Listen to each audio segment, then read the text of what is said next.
there, and welcome to the Wednesday show presented by This Is Ibrox. I'm joined by two fantastic guests as always. Firstly, JB, how are you doing today? And we were having a wee chat there. Sounds like you're going to be buying a strip from Holland sometime soon. Yeah. Obviously, we were talking about the Ricks and stuff earlier, which we might get to at some point of the show. But yeah, no, doing really well.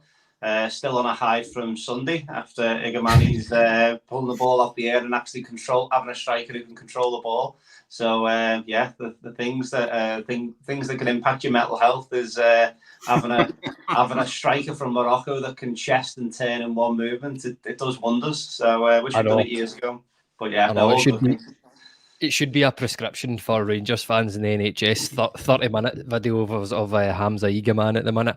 And Kyran, how's yourself today? You've normally met somebody football related every time I'm talking to you. You're holding doors for Lee Wallace and the likes. Who have you met anybody this week?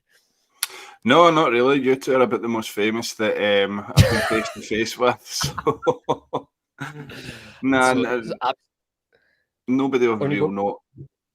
Exactly what I was just about to say. Nobody of any relevance in, but that's good. Listen, since the pod was on last Sunday with Tommy, Ross and Craig, there's been plenty of stuff to keep us talking about then. Obviously, there's the Dave King interview that was on TalkSport. That was quite interesting. Obviously, we know that it's since come out that he's probably not going to be the chairman of Rangers Football Club, even for a couple of years, but I just think it's pertinent to take note of what he said, given that he's been in and about it. Obviously, the fact we've got no chairman, no CEO, the head of academy, I think there's a wee conversation to be had around the academy and how that's impacting Rangers in the pitch. Is the academy worth it? There's been a new deal for the front of shirt sponsors, which has come out of absolute nowhere today, which was a bit of good news. There's some players that I feel are worth talking about in terms of they could be really important for our season. That's Raskin, Sterling, and in particular the title of the pod is how do the Rangers get the most out of Mohamed Diomande. So we'll be focusing a bit on him. The Rangers team, the sort of under 23 players, where we feel that they are so far. And then we'll get to the Dundee game the first time. But we'll begin with some of the reaction to the Dave King comments on TalkSport. This will take me a minute to read out. So what Dave King said was, what I've heard is that the board have decided to do is go outside and get a headhunter, try and get a chairman and a CEO. The job at Rangers is very different from trading in a public company right now.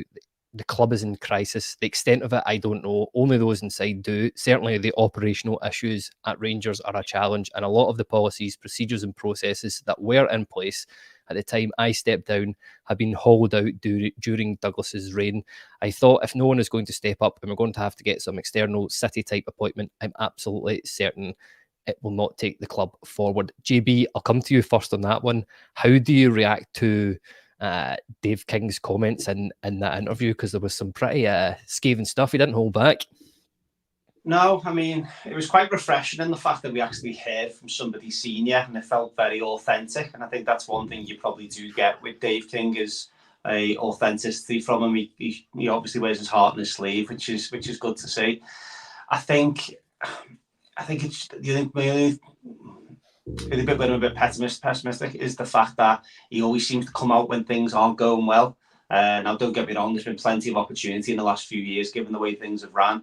But at the end of the day, he's been a major shareholder while all this has been going on. And if I'm a major shareholder and that's going on, I think I'd have probably stepped in sooner and maybe flew over to Glasgow and got everybody around the table and started to try and support as opposed to criticise.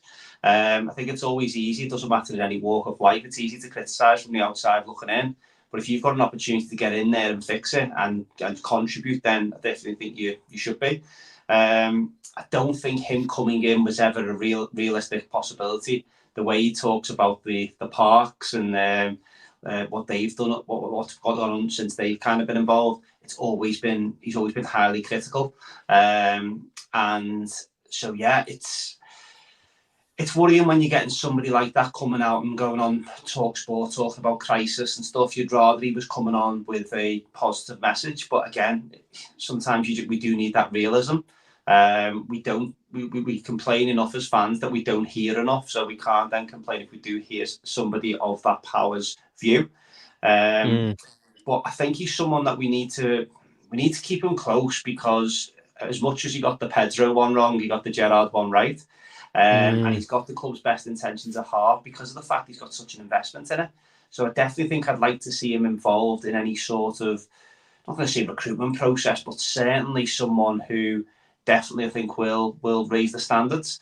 I don't think he would be interested in the fella who's knocked us back from St Mirren. He doesn't strike me as that type. I think he'd probably try and go a bit bigger and a bit bolder in terms of the next move for the CEO, for example. So it's to watch this space, and the Rangers drama goes on. Still maintain would be the best viewed Netflix documentary of a football club. Some of the stuff that goes on, people just look at it and go, that wouldn't happen in real life. But welcome to Rangers Football Club. But he's definitely filled, we've said the phrase a few times now the last few months, but he's definitely filled a vacuum, and it's kind of prodded the board now to react. And again, I know we'll go into all the different segments in terms of chairman, CEO and stuff, but I just find it petrifying the fact that we're now getting an agency involved to help us find two of the most important positions in the club. When you think the CEO's been out since, when was it? That was June or something that Brisgrove went. Yeah. That's a long time. Doesn't say much for the kind of succession planning, and it probably just goes to show the fact that we haven't had much Glasgow presence. The fact that everything's probably just been aimed towards the stadium. And I think John Bennett, who obviously we all wish well, everything's been all eyes on getting that stadium back to where it needs to be and getting us back playing at home, which I know we're going to get to later. So everything else has fell by the wayside by the sounds of it, which is unacceptable. So it's but yeah, good old Dave King. He definitely took up 15 minutes of the day the other day, didn't he, for everyone, if nothing else? So. Well, that's it exactly. There's a couple of comments coming here. RFC72 says, we all knew as soon as Bennett stepped down that King would pipe up. Only time we hear from King is when things are going wrong and he digs the knife deeper, especially into the parks. And Kenny GBY says, he's right though with everything he said. And that's the thing, as you said, King has successes at Rangers, he has failures at Rangers, not everything went perfect, but just because the guy has been in that situation, we said he's very honest, he's very upfront. I think it's interesting to hear what he said. Kieran, the next thing I'll sort of come on to yourself here. Another thing he says with it, I think it does need someone to come in quickly. It needs someone with institutional experience and not an outsider that's going to spend months trying to get his arm around the problem. It needs someone to come in quickly, and I think there are two major objectives. One is to reintroduce the operational policies, controls, procedures and processes that have gone missing over the last couple of years, and secondly, to find a new investor. So I would imagine if they were to come for a 2-year period, in fact, I'll just ignore that bit. But what do you think about the fact that he said that there's new investment? And I don't know, is this just some fancy words that just sound good that are all sort of squashed together? Or do you think that there is a bit of truth in what he said? Because again, I said to JB, he was pretty scathing of behind the scenes at Rangers. Yeah, I think it's nothing that we don't know though. Like, we do know that we need investment for the short term, trying to bridge that gap between us and the other side of the city. Yeah, I don't disagree with anything he says. We need to have real change across the board completely. And I think it's the perfect time for a fresh slate and a new start. But now we are stripped back to the bare bones. If no academy director, no CEO, no structure, no policies, no operational value, and now no chairman, wasn't enough. Like, here we are. So we really need to get someone that's going to push us in the right direction. I do agree with the part about the institutional knowledge and what it's like to be the Rangers chairman, because this isn't the same as being some lowly Premier League chairman where losing and drawing is just another result and you get on with your day-to-day life the next day. That's a crisis at Rangers, and to be the chairman here, you've got to understand that big time. But yeah, it's quite refreshing to hear King saying stuff. Well, it's not refreshing in a way, like it's pretty negative that things aren't good behind the scenes, but that's nothing that we didn't know. He's obviously very close to the club, knows what's going on. I think he spoke in that interview as well about having ongoing conversations with folk that are currently on the board, and that he felt that they wouldn't stand in his way from becoming the new chairman. But the word that came out from the board was that no, there would be a block and that they didn't want him back as chairman. For me, it took him a wee while to get going, but bear in mind when King was in the last time, the ongoing battles with Sports Direct, the battles with Elite, the just ongoing, was it the trademarking of the badge as well that went to court? Just there was so much that was going on at the time when he was chairman the last time. Like, I'd actually like to see him as chairman this time, now that we're free of all that. The Elite stuff's cleared up. It seems to be the last of that legacy, that he would have a fresh slate. And I don't think he's the type of guy that would come out and talk about fresh investment if he didn't have a few jokers up his sleeve. Yeah. And I think he talked about, was it investment thirst or something like that? He said current investors were put off by what we had on offer in the board. And let's be honest, the product that we're watching just now and what have been served up over the course of this window just isn't good enough. So we do need change. We're going to get change, but it needs to be the right change. I think we spoke the last time we were on about the guy Gillespie from St Mirren that was supposed to come in. The fans weren't really happy about it. That could have been an appointment there for the next few years that might have been the wrong appointment and set us back a few years. And this is all hearsay, like I'm speaking hypothetically, but it's got to be the right appointment. The chairman's got to be the right appointment, and then it works its way down to the CEO and the head of academy. And I know we're going to touch on that soon. Yeah, no, I totally agree with you there. JB, Kieran's picked up on a couple of interesting points there as well in terms of the recruitment, and Dave King sort of alluded to it in his statement. I mean, that is basically what it comes down to. Is it sounds like we are going to go out and get an agency to search for the right candidate. Do you agree with that way of recruiting somebody, or do you think that it should come from, or what would your thoughts be if the appointment for the chairman was to come from internally from the club? I don't think there's anyone internally, and I also think it would stink the building out, wouldn't it, if we did go with an internal appointment. I don't think there's anyone. If there was somebody there that could do it, they'd be doing it. I think that's probably what I would say. You just don't know. I mean, we're not. I don't think any of us are in that field of recruiting CEOs, but I think it's not even football manager stuff at that next level, isn't it? So yeah, I think we've just got to. I think that whoever we bring in, everything just needs to be a bit more aligned. I feel as if at the moment we're singing off that many different hymn sheets. Everything's just all over the shop. I know Souness has said in terms of anybody, there's not enough football people around the club. So again, what does that look and feel like? So I'm not sitting here saying Graham Souness should be in there, but again, it does feel like there's not enough football people in the club. You've only got to look at some of the managers we've appointed, some of the recruitment we've done, some of the deals that we signed, some of the general day-to-day activity that's gone on. You can just tell there's been no football people in there. I think when Gerard come in, he kind of revolutionised us a wee bit. He came in, he gone, what's going on with this training ground? What's going on with this? What's going on with that? What's going on with the other? Let's have a brand new changing room. Let's modernise. Let's fix the tunnel. Let's all these little 1% can be the difference when it comes to the tail end. Unfortunately, we're not putting ourselves in a position in the last few years where the 1% make it that difference. Unfortunately, they've been running away from us, and they're 10-20% ahead of us at the moment.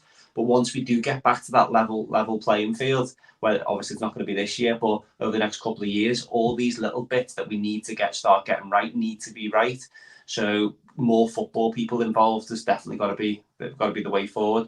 I think the short-term approach that we've gone with feels sensible. Obviously with John Gilligan and George Leatherby, who I've met a few times on socially, and absolutely loves Rangers. I know we all do, but he's also backed that up with an absolute fantastic business mind, as well as also know what good looks like as well.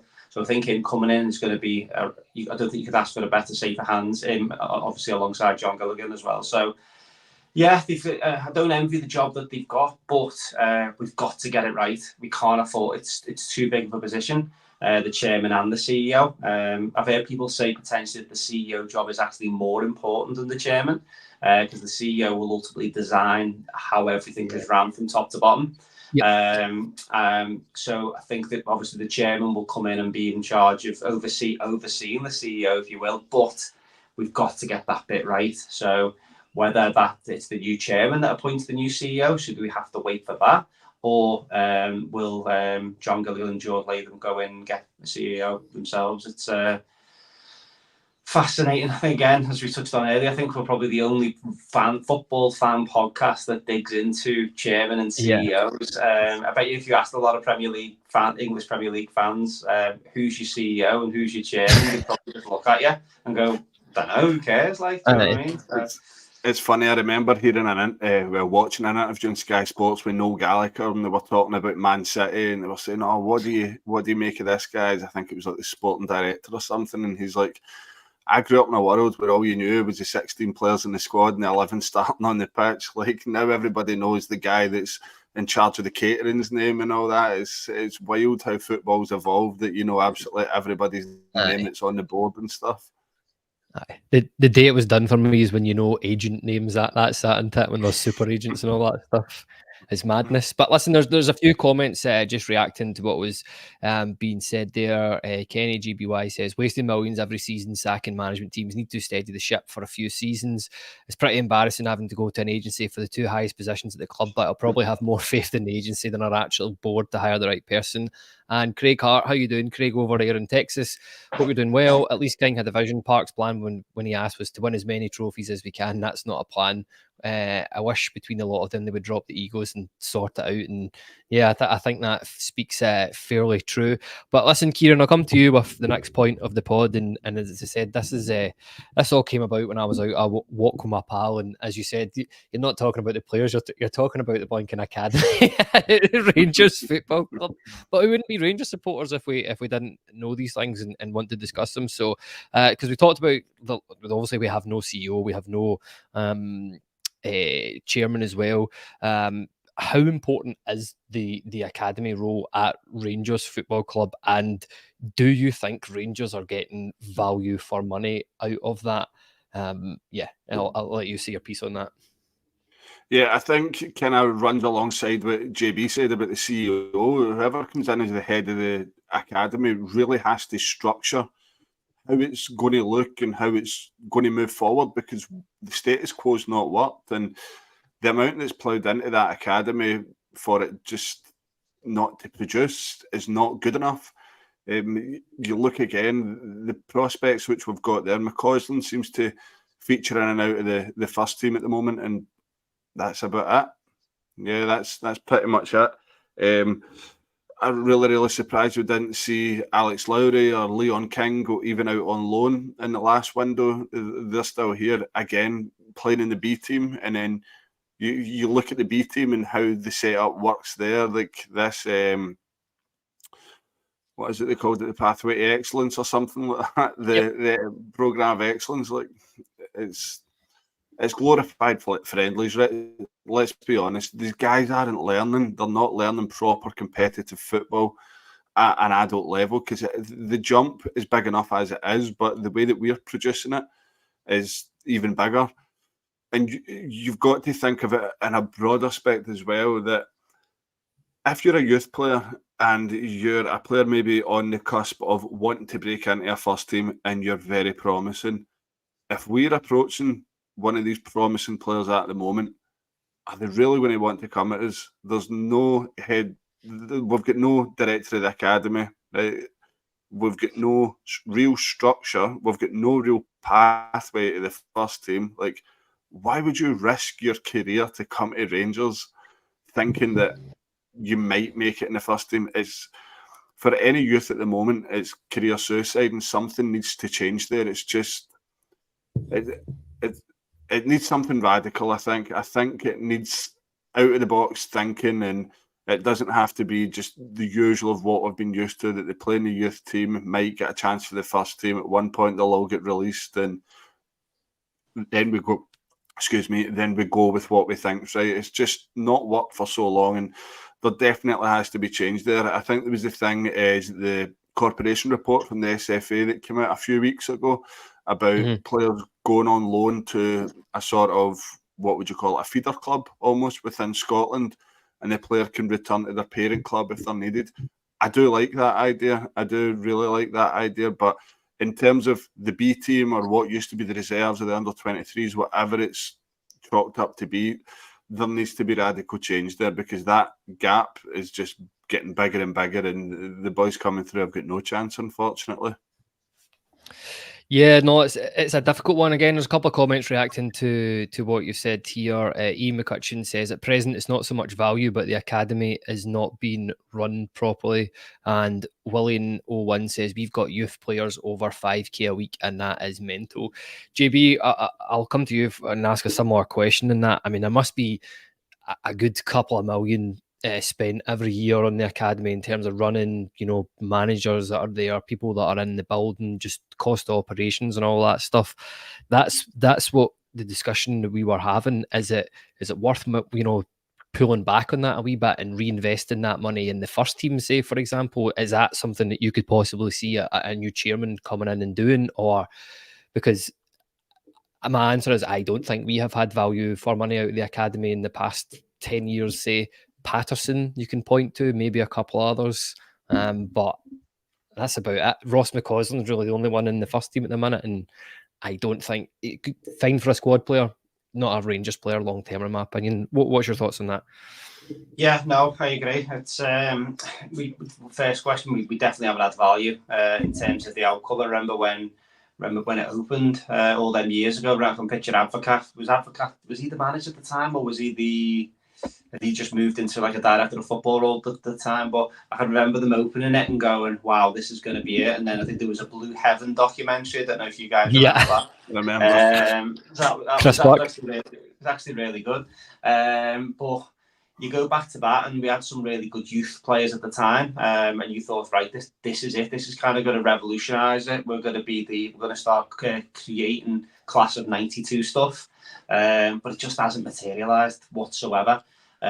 Is that because there's not enough talent in Scotland? I'd argue that that's definitely not the case, given when you see the amount of players that are going abroad to play the football, whether it be Josh Doige, we'll keep going back to Lewis Ferguson.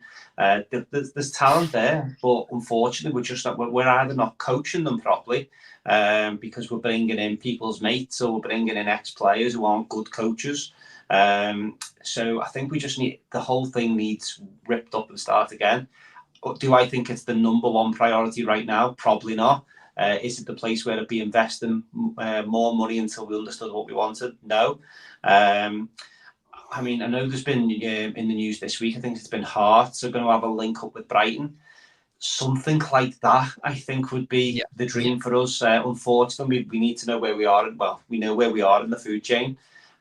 So getting a link up with an English Premier League club, given the locality, and getting some sort of, just look at a team whose youth setup is brilliant, and approach them and say, right, how can we work together? What can be done, whether that be a Brighton or whether it be a Brentford or whoever it might be. You go, right, can we share best practice? Can we get more youth games? Can we trade players between each other? And if we start to do stuff like that, you've only got to look at Seema and the impact that he had, and the fact that we couldn't afford to buy him in the summer unless we probably made the Champions League. And not obviously, he never came through the youth academy, but having that relationship with a club like that, no doubt Davy Weir was heavily involved in them conversations. We're a great option for Premier League clubs to get experience, because of the expectation of winning every single week. I mean, you've only got to look at Gilmore in terms of the way that he plays the game and how well he's going to do and how determined he is. I'd like to think some of that was because of the way he's been brought up he came up through the club, albeit we didn't get to see it on the pitch. But you can see that he's got that bit of a winning mentality. Oh, so passionate about the youth team there. I know. Picking up from where where JB was saying, JB, I'm just picking up on what you were saying about Gilmore. Is Gilmore not the best example of the biggest problem that we face? That if we have a youth that's too good they're going to end up in the Premier League. The Sharks down south are going to snap them up, and that's what we're competing against. I know we got a comment a couple of minutes ago saying that some of the youth run 5k a week. Like, we're having to pay youth that sort of money to fend off the suitors from down south. So we are kind of in that sort of grey area that you might have guys that aren't good enough. You might have guys that are too good, but all the guys that are kind of in between aren't good enough for our first team. So we do need, there does need some sort of joined up thinking of someone that's going to come in, and I just don't know what we do. It's got to be something different.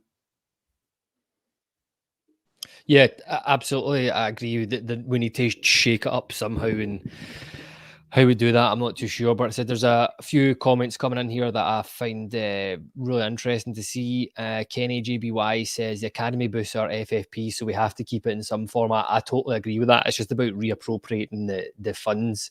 RFC 72, I think, is thinking along the same lines as myself here. We spend near enough $3 million a year in the academy. We would as well buying a young player each year for that instead, who also have first team experience. Miller, Watson, Cameron, for example. There was another comment there as well that basically stated that all the teams in Scotland have some sort of academy player playing for their first team. I just think it's important. Terry Monroe says, didn't Nsiala cost money and living in probably on a decent wage as well?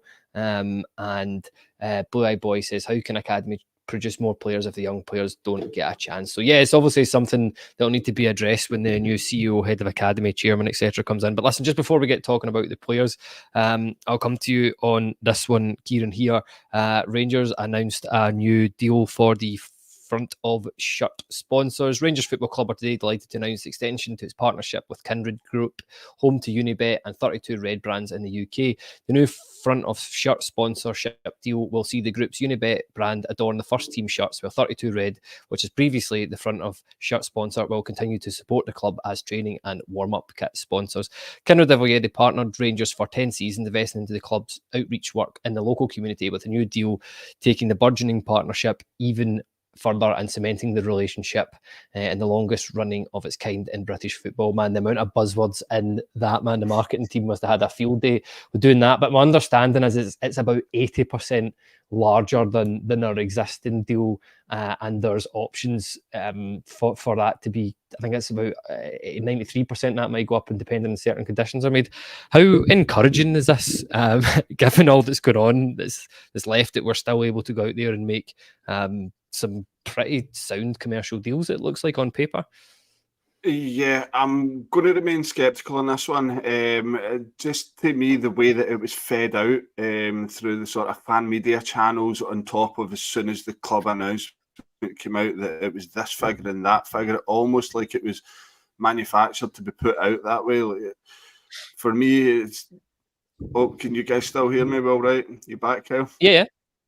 Yeah, sorry, you disappeared for a wee second there. I was saying it was just the way that it had been fed out all at once, and the way the figures were put out, like there wasn't any concrete figures or anything to back it up, which makes me think it's kind of like, right, the board have took an absolute pasting off Dave King the past few days, and we'll try and put something positive out. It's funny that we don't hear about these things when we're absolutely screaming out while the window's open to get more money in and sign players, and all of a sudden we've got this world-class deal with Elior, and we've got this new sponsorship extension and whatnot. Like, I think it's just me that doesn't trust the board whatsoever, and it does feel that there's been a lot of information fed out and to polish a turd almost.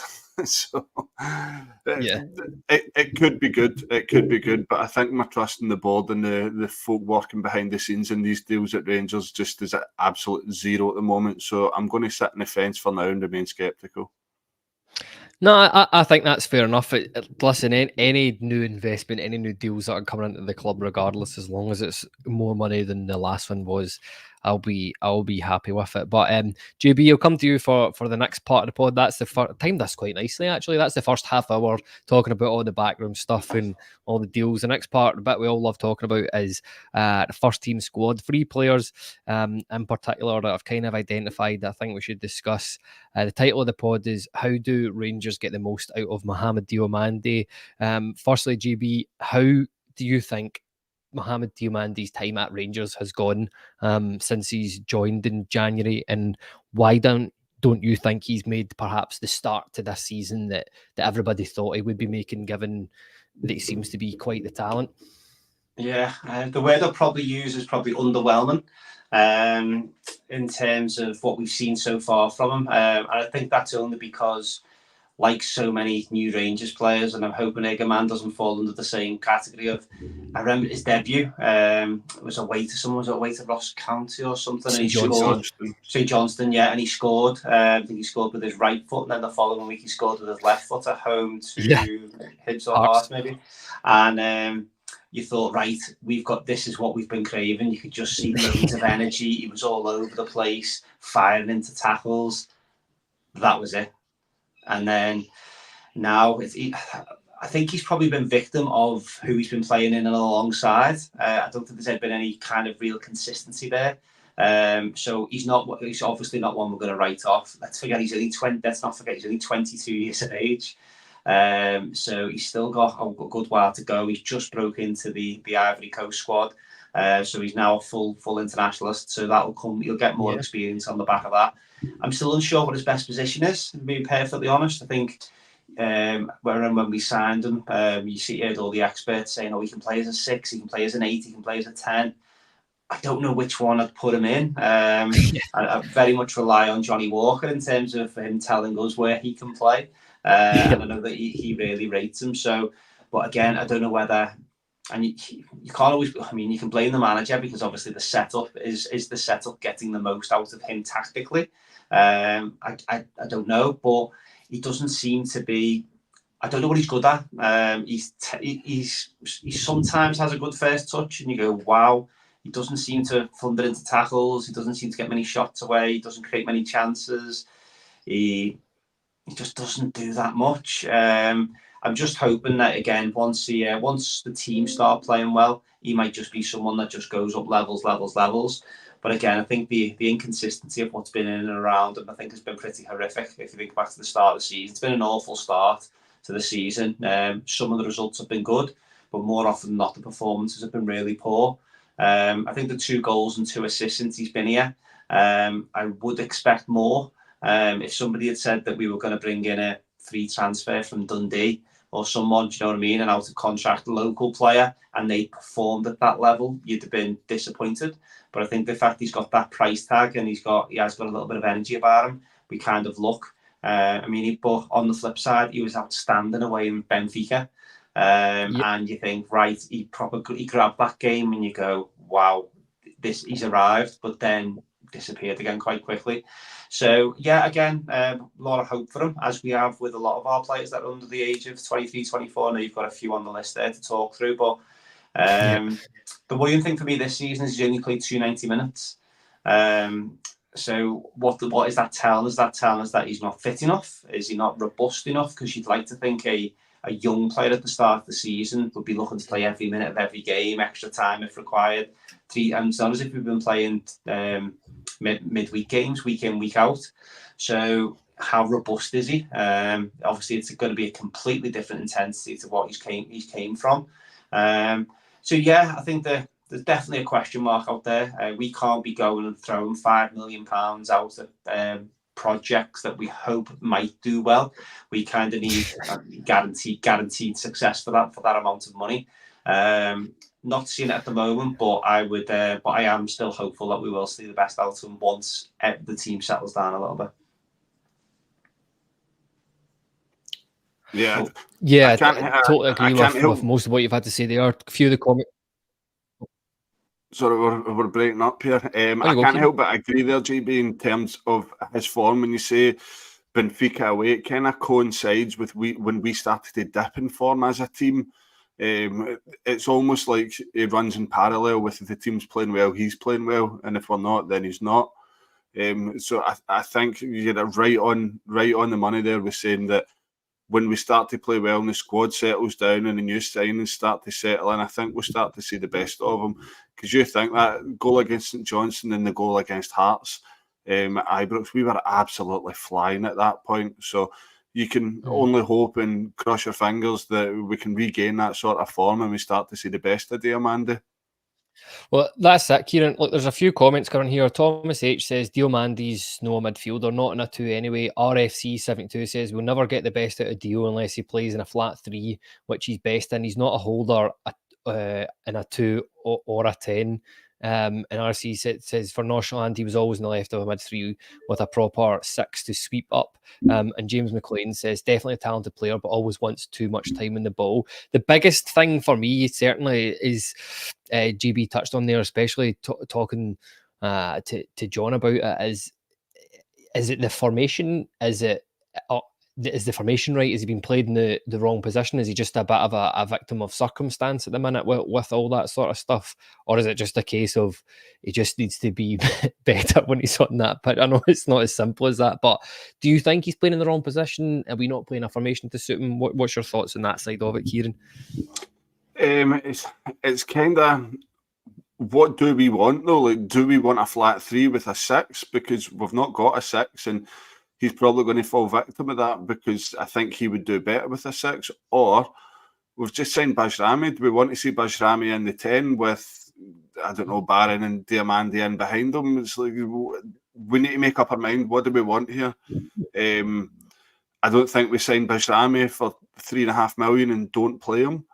So the idea of a 6 behind Diomande is probably not going to happen. So for him, it's probably going to be difficult. He's probably going to have to improve and adapt to playing in that middle 2 with Barron or Raskin or whoever it is. We've not properly seen him with Raskin. I think the only time we did properly see him with Raskin was in the Scottish Cup final last year. And I actually thought they'd done okay together. So that might be something that we see.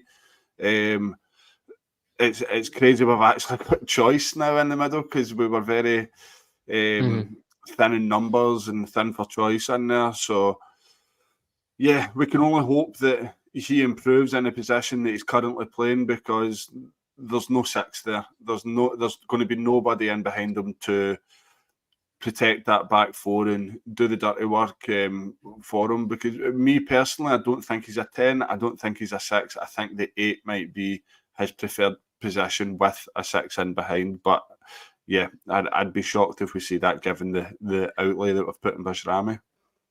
Yeah, I totally agree. It'll be interesting to see how it is. But look, Gibson and yourself there, Kyran, you've taken on me onto my next point really nicely for yourself, JB. So Luke says, do you think he would benefit from a good centre defensive midfielder for security? And that's literally the next player I want to come on and talk about. JB is Nico Raskin. Obviously, he joined nearly 18 months ago, which is kind of crazy thinking about it. I was quite surprised to read that he only had 30 appearances for Rangers so far, but you forget he was out injured for ages. Maybe another guy that's just not quite hit the heights. But do you think that's a player that could, help Diomande in there, that they might be foils for each other? And what are the expectations on Nicolas Raskin this season as well? Yeah, I know he's just another one that he's just flattered to deceive so far in terms of, remember when we signed him, I was really excited. I thought from the YouTube clips, and then you actually went with third and you started to be able to watch him kind of live under 21. I remember watching him against Scotland under 21s, I think it was, or certainly under 21 game, and you thought this kid is levels above, like, and Belgium are pretty known over the last few years to create to bring through some really good talent. And so when we got him, you just thought, wow, okay, this is going to be the one. And then at his debut against, was it Ross County at home, and he rocked up with the White Sox. And you thought, who's this fella here? Like, he was flying. He was through balls. He was Scott Allen through balls. He was covering every blade of grass. He was flying into tackles. You thought, right, this lad is just what we've been missing, just to sit in front of that back 4, ping passes, left foot, right foot. Never done it again. And again, is that down to coaching? Is that down to not getting the best out of him. Again, the natural Belgium link when Clement come in, we thought, right, will he click with him? But I don't think that relationship's really clicked. You don't ever see him talking particularly highly about him when he has been available. Scored on his I think he scored on Clement's debut against Hibs at home, was it? With a right foot finish into the bottom corner into the Broomland. So yeah, he's you said earlier, you don't become a mainstay in that Belgium under-21 side unless you've definitely got something going for you. But I think again, as you touched on there, Kyle, he's just not played enough games. And again, he's going to be another player like we touched on with Diomande. I think he's had 1 goal and 2 assists since he's been with the club. We can't keep having that many players that don't give us goals and assists because I know it's the oldest cliche, but goals win games, and we don't seem. I know we're going to get to that later, hopefully, but we don't seem to be filling the start 11 with lads that will contribute at the other end of the pitch, especially against the jobbers at home. Do you know what I mean? We should be having a number 6 that's scoring double figures. That's the reality of it. It should be happening. Rodri does it for Man City. I'm not saying we're going to be able to sign the next Rodri, but if you look across the city at their captain, he's going to chip in with double figures this year. So that's the bar that we need to be hitting from our players, and not just saying, oh yeah, well, 1 or 2 goals a season is kind of acceptable from him. We need everyone to be on it. So yeah, no, I've got hope for him. If he can stay fit, which should be the line of the pod. I think in about 20 years' time we'll do a pod saying if they could stay fit, we'd be able to fill a full series probably. But hopefully he can come back. Hopefully we haven't rushed him back because that's potentially what we've been guilty of in the past. Clement seems to talk as if he doesn't rush people back, and as Kyran touched on, we've got a few options in there now. So he doesn't need to play every minute of every game at this stage. But hopefully he can become a bit more reliable. I'd love to see him get an hour on Saturday, for example, which we'll get to.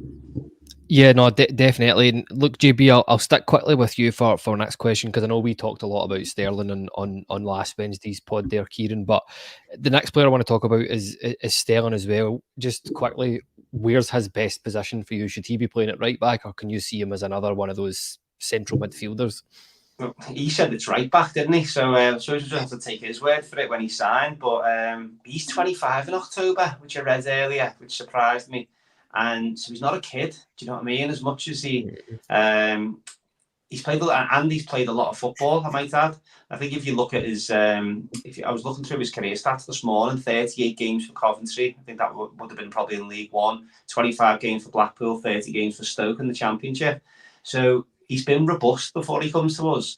Now, has he been a victim of maybe he's one of these players? Because I remember Cortes and Jefte used to talk about it. They needed to play every week in order to stay fit and not pick up niggles and knocks.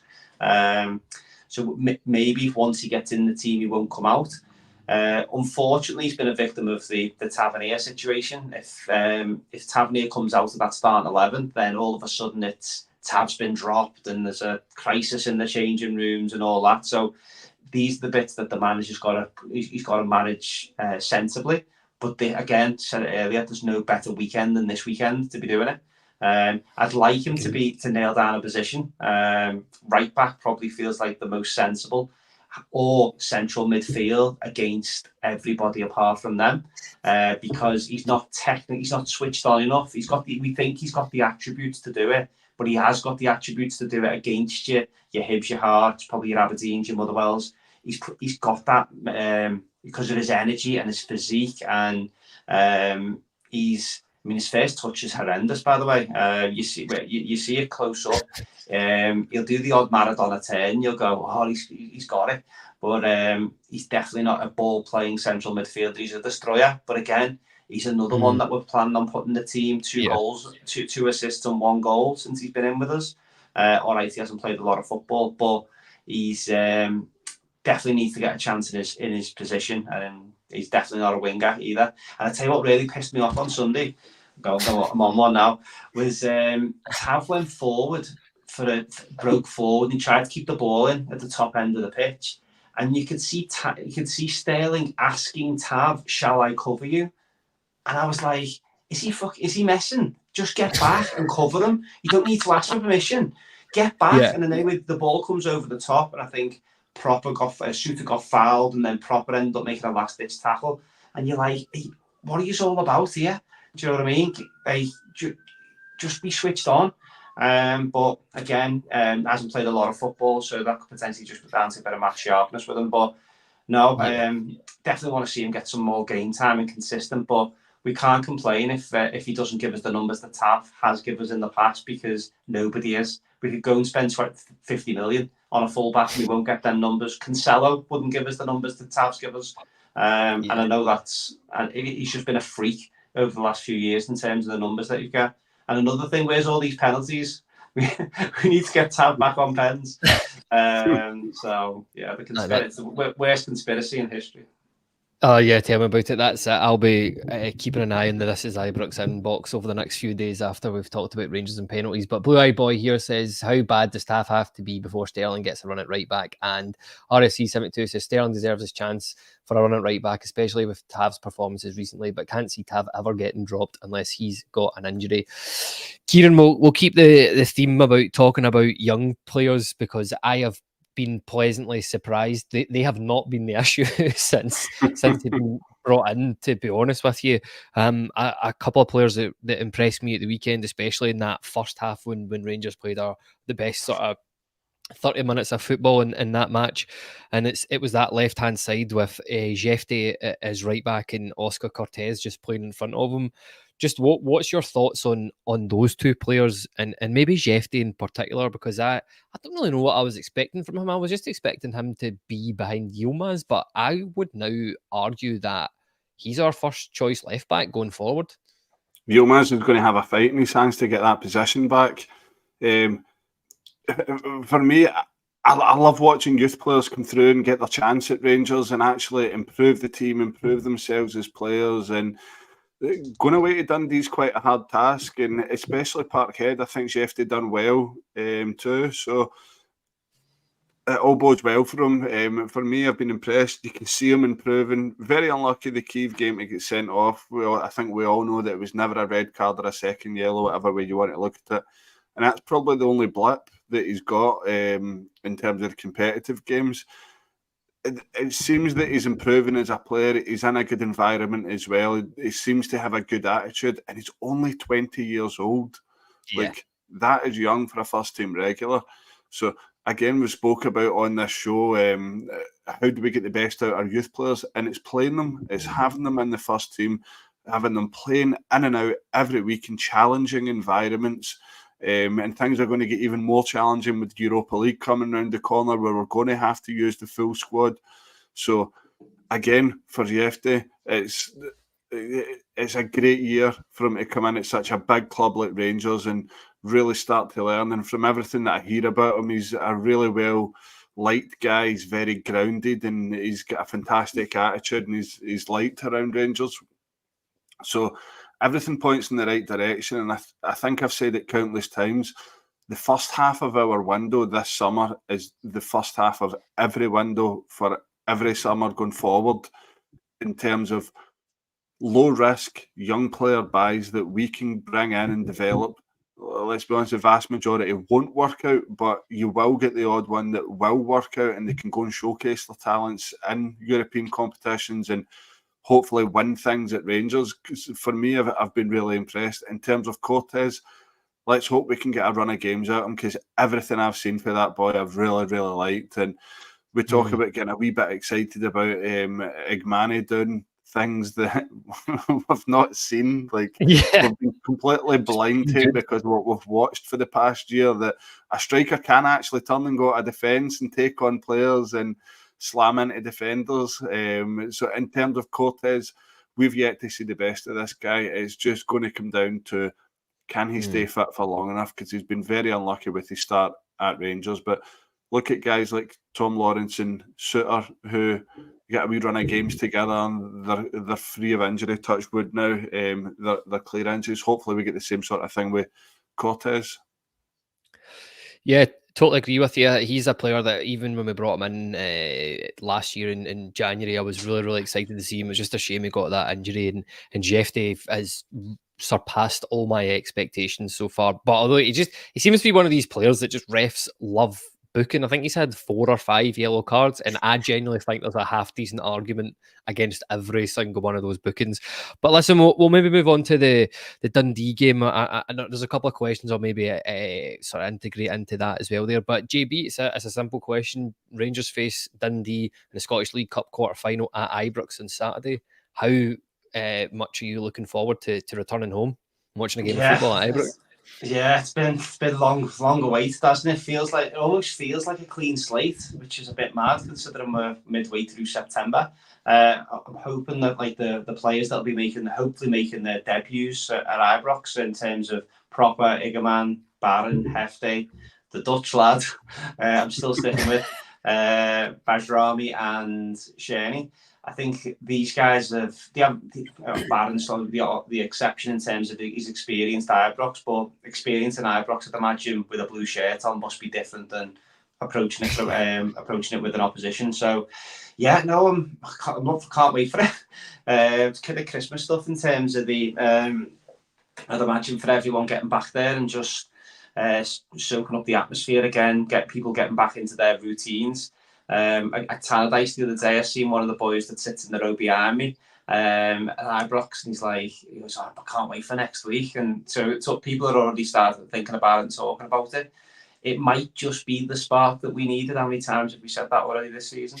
But if we can come out of Saturday absolutely flying with a really good, strong result, it'll only set us up getting ready to go over to Malmo.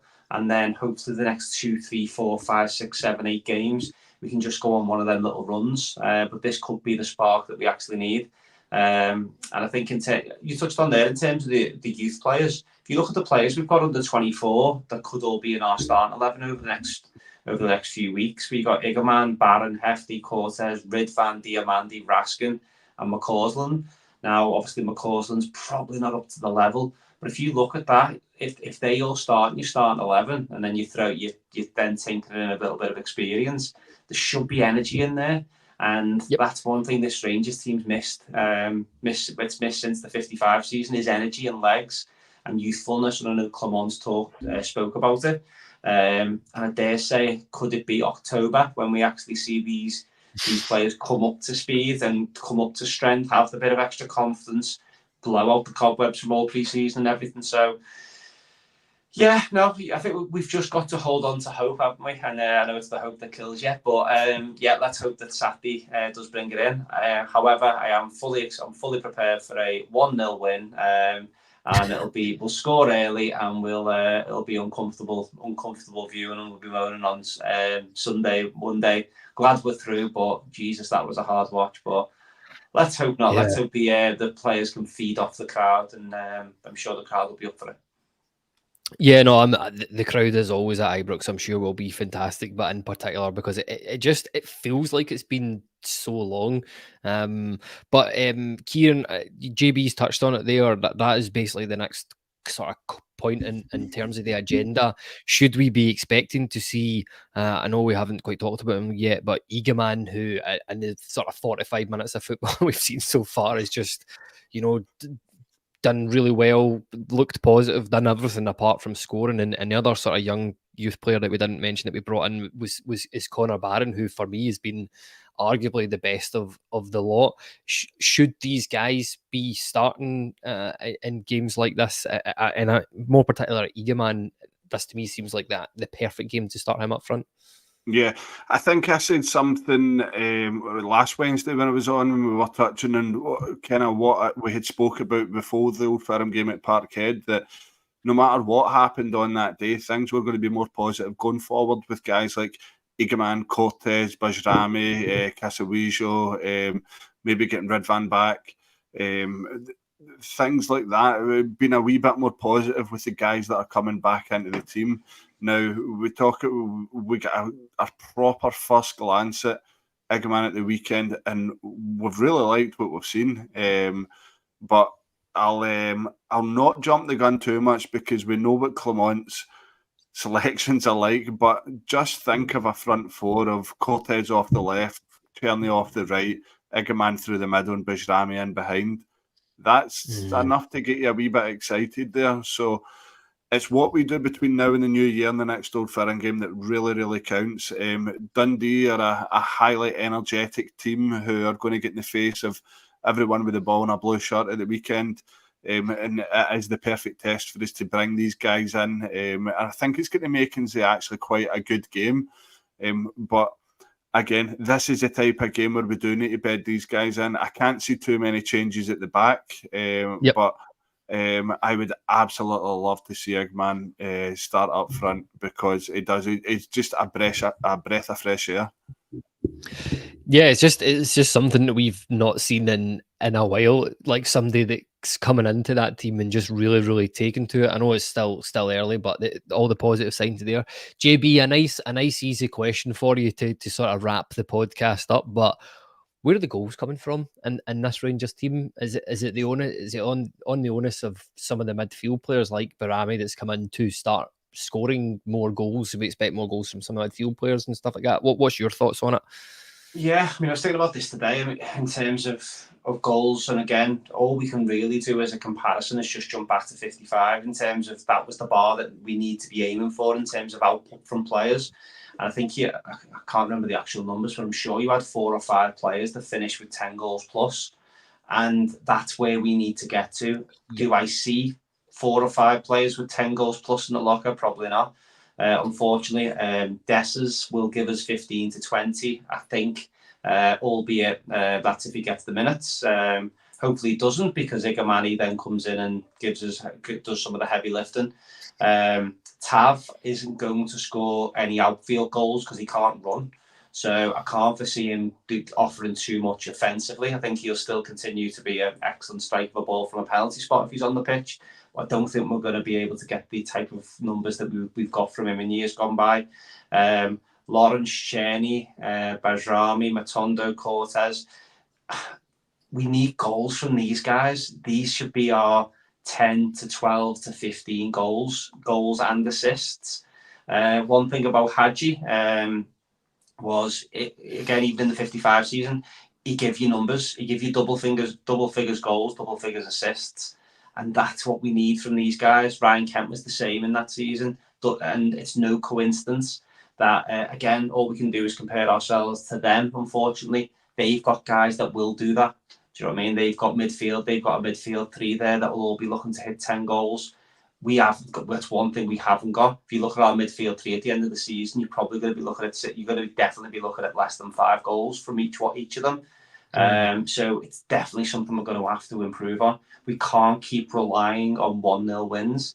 I was looking back if you look back at our games this season, 0-0 Hearts, 2-1 Motherwell, 1-0 Dundee United, and then obviously you've got the exception in there of Ross County. It's not enough goals being scored across the pitch. So, but again, we haven't been playing well, so we haven't been scoring enough goals. Let's just hope as we turn a corner, because we did it last year. We proved that we could do it in the style that Clement wants to play. I remember the Hearts 5-0 game at Ibrox, and we were absolutely immense. We hammered them, and we just need to hopefully try and get that spark back. But hopefully that starts on Saturday.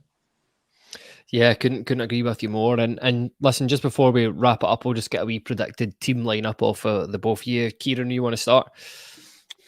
Yeah, I'll go with what I would pick, which won't be what Clement picks. So I'll go Butland in goals. Sterling right back, I would go with Suter and Balogun centre back. Left back Jefte, middle 2 of Diomande, Barron. On the right, Tierney. On the left, Cortes. Bajrami in behind Igamane. Yeah, I think that team's going to be pretty similar to what a lot of people want to see. In JB, yourself? Yeah, pretty similar. I'd go Butland. I'd probably go Sterling. Wouldn't mind seeing the Dutch lad get a run at centre half. Casaresio. Yeah, there you go. Yeah, that guy. I'd probably go Balogun next to him for a bit of experience. Can play the left-hand side. The two of them will be quick. Jefte left back because we've got no other option in there. Diomande, Barron, as you touched on, Bajrami sitting in front of them. And then a high energy three of Igamane, Cortes, and one other. Let's go McCausland. Yeah, I think it might be something similar to that. The only thing I would say is I can see Liam Kelly getting a starting goals just because we've not seen him yet, which will be interesting given the sort of criticism that Butland's had. But look, a couple of the predicted lineups here from the listeners and the viewers. RC72 says Butland, Sterling, Casa, Suter, Proper, Jefte, Raskin, Barron, Cortes, Barami, Cherny, Igamane. I'd like to see that. And CGM 55 says Kelly, Sterling, Suter, Proper, Jefte, Barron, Raskin, Barami, Cherny, Cortes, Igamane is what I would pick. No doubt Tav will start. But listen, I think that just about wraps it up for tonight, guys. So thank you to you both for joining. Just want to say thank you to everybody that's been tuning in, watching, listening as well. Just remember, drop us a like, share, subscribe, comment, turn on those YouTube notifications. And remember, you can get us on all good audio platforms like Apple Podcasts and Spotify as well. So just want to say thanks again, and we'll be back at the weekend. That'll be Tommy and Ross, I think, bringing you the post-match reaction from that Dundee game. And then Craig, I'm sure, will be back on Sunday. But take care, everybody, and we'll see you all again soon.